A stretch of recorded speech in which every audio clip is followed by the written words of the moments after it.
យើងទាំងអស់គ្នាសុទ្ធតែធ្លាប់ឆ្លងកាត់នៅអ្វីមួយដែលយើងមិនអាចកែប្រែឬមិនអាចគ្រប់គ្រងបានមិនថាជារឿងតូចតាចដូចជាការស្ទះចរាចរណ៍អាកាសធាតុមិនល្អមករារាំងផែនការរបស់យើងការសម្រេចចិត្តរបស់អ្នកដទៃដែលយើងមិនអាចគ្រប់គ្រងបាន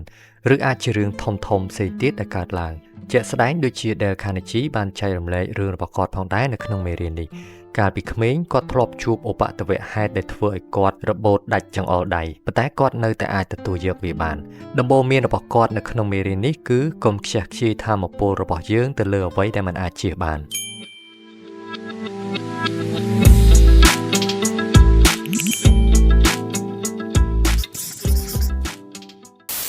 ស្ដាប់ទៅវាសាមញ្ញនិងច្បាស់លាស់ប៉ុន្តែសួរថាតើយើងអាចធ្វើវាបានញឹកញាប់ប៉ុណ្ណាយើងតែងតែប្រកែកជាមួយការពិតយើងតែងតែរំលឹកឡើងវិញនៅព្រឹត្តិការណ៍ដែលបានកើតឡើងរួចហើយដោយនិយាយថាវាមិនគួរកើតឡើងបែបនេះទេយើងប្រឆាំងនឹងស្ថានភាពធ្វើដូចជាកំហឹងរបស់យើងអាចកែប្រែរឿងទាំងអស់នោះបានប៉ុន្តែការពិតគឺនៅពេលដែលអ្វីមួយបានកើតឡើងនិងมันអាចជៀសរួចការតស៊ូរបស់យើងมันអាចផ្លាស់ប្ដូរវាបានទេអ្វីដែលយើងអាចធ្វើបាននោះគឺទទួលយកវា Carnegie បានប្រាប់យើងថាសន្តិភាពកើតចេញពីការទទួលយកបើសិនបើយើងមិនអាចផ្លាស់ប្ដូរស្ថានភាពបានទេយើងមានជម្រើសពីរទី1ហត់នឿយនឹងខ្លួនឯងក្នុងការប្រឆាំងនឹងវាទី2គឺរក្សាកម្លាំងរបស់យើងដោយទទួលយកវាការទទួលយកមិនមែនមានន័យថាយើងចូលចិត្តវានោះទេវាគ្រាន់តែមានន័យថាយើងឈប់ផ្ដល់ថាមពលដើម្បីបំផ្លាញសន្តិភាពផ្លូវចិត្តរបស់ខ្លួនឯង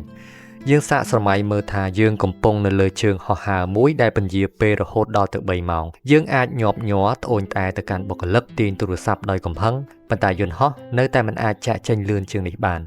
យើងមិនអាចធ្វើអ្វីបានក្រៅតែពីធ្វើឲ្យខ្លួនឯងតានតឹងប៉ុណ្ណោះក្នុងស្ថានភាពដូចគ្នានេះយើងអាចទទួលយកវាហើយផ្លាស់ប្ដូរពីការត្អូញត្អែយកពេលទៅអានសៀវភៅស្ដាប់ podcast ឬយកពេលសម្រាកស្ថានភាពកើតឡើងដូចគ្នាជើងហោះហើរនៅតែពន្យាពេលដដែលប៉ុន្តែយើងមានភាពធូរស្រាលជាងមុនមេរៀននេះមិនមែនសម្រាប់តែអ្វីដែលមកបង្អាក់ឬរារាំងយើងប៉ុណ្ណោះទេ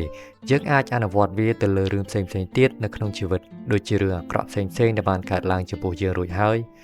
យើងអាចគិតពីវាអន់ចិត្តនិងព្យាយាមតស៊ូដោយគ្មានទីបញ្ចប់ប៉ុន្តែវាបានត្រឹមតែធ្វើឲ្យខ្លួនយើងកាន់តែពិបាកប៉ុណ្ណោះវាជាការខ្ជះខ្ជាយថាមពលទៅលើអ្វីដែលមិនអាចកែប្រែបាន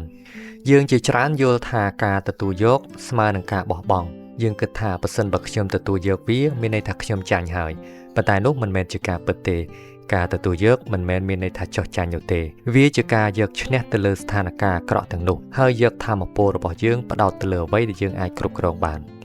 Dale Carnegie បានរំលឹកយើងថានៅពេលដែលយើងព្យាយាមទប់ទល់នឹងអ្វីដែលមិនអាចជៀសរួចយើងនឹងរងទុក្ខពីរដងយើងរងទុក្ខដោយស្ថានភាពអាក្រក់ដែលបានកើតឡើងម្ដងនិងរងទុក្ខដោយសារយើងយកវាមកគិតម្ដងទៀតការទទួលយកអាចកាត់បន្ថយការរងទុក្ខនោះបានពាក់កណ្ដាល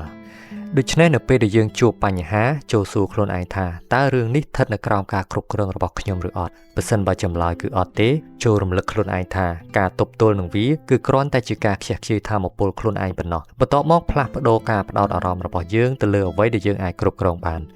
ចរាចរណ៍នៅតែស្ទះតែចិត្តរបស់យើងលែងស្ទះភ្លៀងនៅតែភ្លៀងតែយើងអាចគេងស្ដាប់ទឹកភ្លៀងឬអានសៀវភៅក្នុងផ្ទះបានការងារត្រូវបានបាត់បង់ប៉ុន្តែយើងអាចស្វែងរកអ្វីដែលប្រសើរជាងនេះធ្វើបាន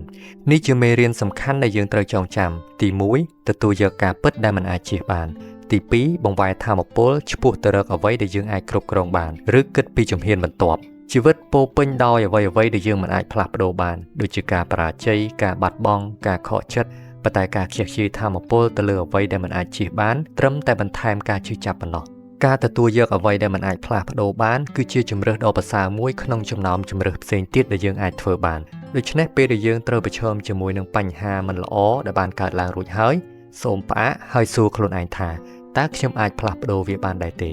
បើសិនបើមិនអាចទេទុកវាចោលហើយបង្វែរថាមពលរបស់យើងទៅលើអ្វីដែលមាននៅក្នុងដៃរបស់យើងជំនួសវិញរឿងដែលបានកើតឡើងរួចហើយទោះបីជាយើងព្យាយាមគិតដល់វាប្រមាណដងក៏វាបានកើតឡើងរួចទៅហើយការទទួលយកគឺជាការផ្ដល់សន្តិភាពដល់ខ្លួនឯងអរគុណសម្រាប់ការចូលរួមស្ដាប់នៅថ្ងៃនេះនៅអេពីសូតក្រោយខ្ញុំនឹងលើកយកមេរៀនបន្តទៀតពីសៀវភៅ How to Stop Worrying and Start Living នេះមកចែកជូនដល់អ្នកទាំងអស់គ្នាបើសិនបើចូលចិត្តកុំភ្លេច Subscribe, Like និង Comment ខាងក្រោមជួបគ្នានៅអេពីសូតក្រោយ